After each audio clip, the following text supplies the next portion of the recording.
thing that I really like to express to people is that when we're looking at risk factors, they're always connected with pain and loss. But it's about perception. So we may not be able to see that pain, we may not be able to see that loss. And so just kind of keeping in mind that we want to be able to have a conversation, to continue that conversation with people, to find out what things mean to them. Because a loss that we experience can impact people completely differently. And then when we're looking at protective factors, you guys have one right here with this community. You have one right here in this church. Protective factors are all about connection. So it can be connections to people, to places, to things, to ideas. So we want to continue to try and build those connections. And we can do that right now. Right? You guys are doing that by being here tonight.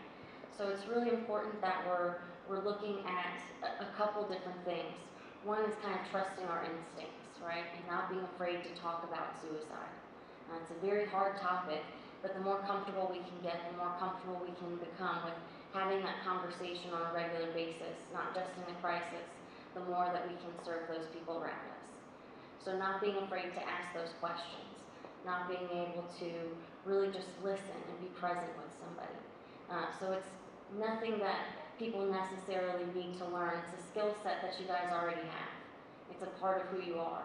So it's really about playing into being non-judgmental and really listening. Those are really the key pieces when we talk about suicide prevention. Some resources that I want you guys to be aware of. One is the National Lifeline number. It's a 24-hour, 7 days a week, a phone number that people can call, and that's 1-800-273-TALK. So a really great resource there. We know that youth especially are texting more than calling. At least that's what their parents have told me. And so there's a text line that's 24 hours, 7 days a week as well. People can text TN to 741-741, and that's anonymous as well. So being able to have that person to talk to at 2 in the morning when everyone else is sleeping. Having that person that they can just vent to that doesn't necessarily know their situation or circumstance. And that's not just for suicide, it's for any crisis or any stress or any struggle.